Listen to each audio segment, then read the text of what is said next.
sedikit cuplikan lirik lagu yang sangat fenomenal dari band Sukatani. Lalu bagaimana tanggapan dari Profesor Mahfud MD tentang itu semua? Mari kita saksikan bersama-sama.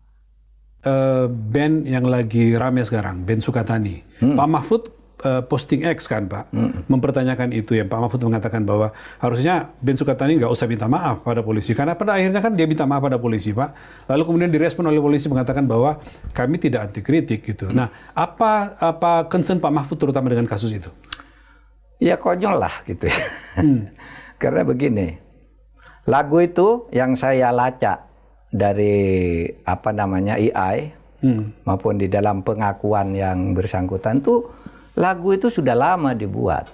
Itu dibuat tahun 2002 dan kemudian diposting di Spotify itu bulan Agustus tahun 2023. Nggak ada apa-apa sampai saat itu. Gitu. Nggak ada apa-apain. Tiba-tiba di bulan Februari tahun ini gitu. Artinya sudah 1,5 tahun gitu, lalu dipersoalkan karena dinyanyikan orang. Gitu kan? Padahal udah pernah dinyanyikan sebelumnya. Sudah pernah ya, dan sudah ada di Spotify, Anda bisa cari di situ, gitu.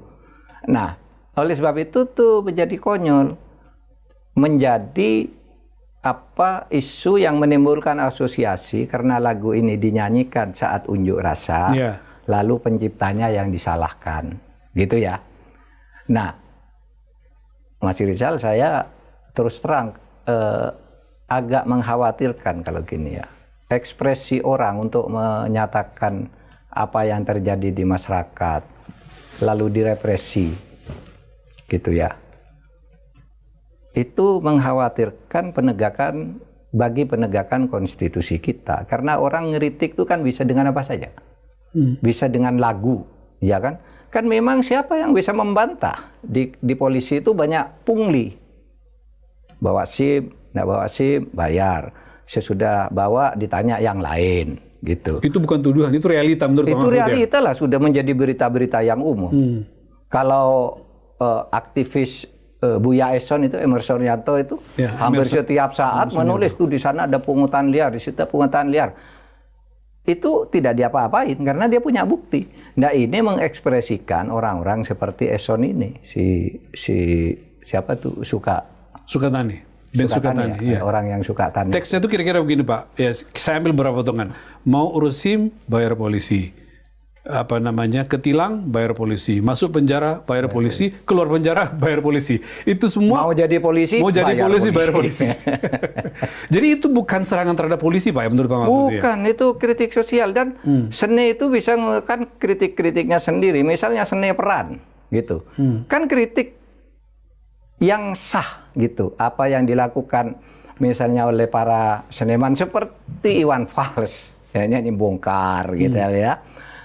Ada lagu tentang politisi busuk, itu kan ekspresi dari masyarakat. Seni peran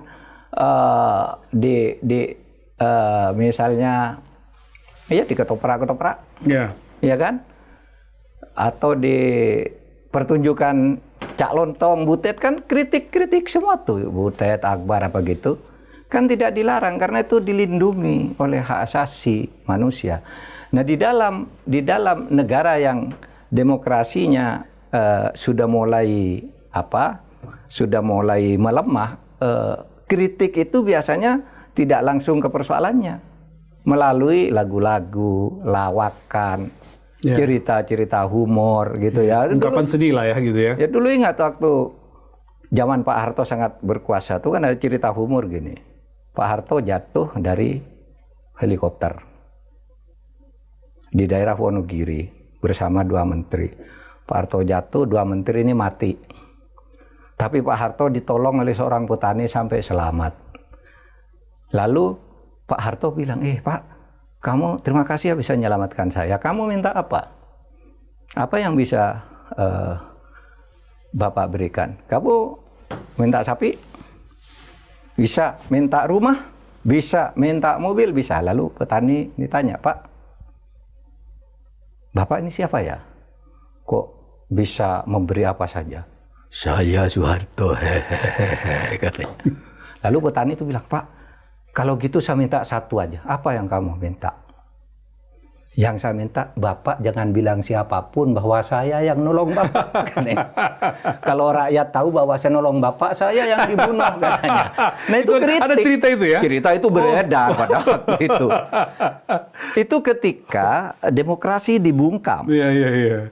Dan ekspresi seperti itu selalu terjadi di mana-mana. Dan kita jangan marah. Wong itu menyuarakan masyarakat itu hak asasi loh. Orang mau menyanyi apapun, kecuali memfitnah, jelas-jelas memfitnah. Dia bicara realita di dalam masyarakat. Mungkin pengalamannya sendiri, gitu. Seumpama dia tidak punya pengalaman sendiri, saya yang orang luar punya pengalaman yang begitu, gitu, kan gitu. Ya. Pak, saya mau ini sedikit, tapi kita klarifikasi dulu bahwa kan polisi tidak melarang sebenarnya. Bahkan polisi mengatakan kemudian direspon oleh Pak Kapolri bahwa polisi tidak anti kritik. Cuman kan mungkin prosesnya ketika didatangin, klarifikasi itu terjadi, Pak. Dugaannya ada intimidasi, Ya, sehingga makanya. ini ketakutan dan minta maaf. Minta maaf dan mencabut lagu, wah, itu kan bahaya sekali bagi kehidupan hak asasi kita.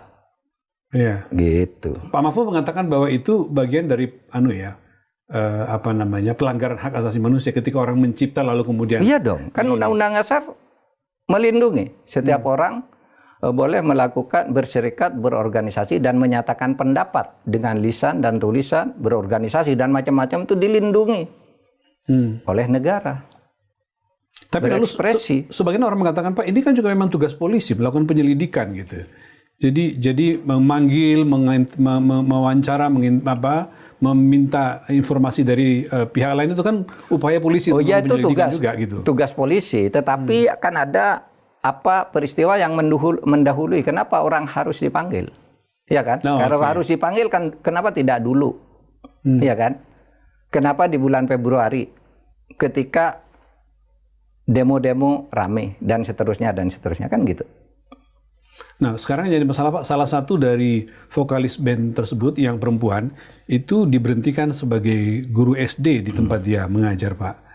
Alasannya dicari-cari, saya nggak tahu dicari-cari apa-apa gitu, tapi kemudian alasannya katanya tampil dengan aurat yang tidak seharusnya. Pak Mahfud melihat itu real terjadi atau sesuatu yang diciptakan saja untuk sebagai alasan?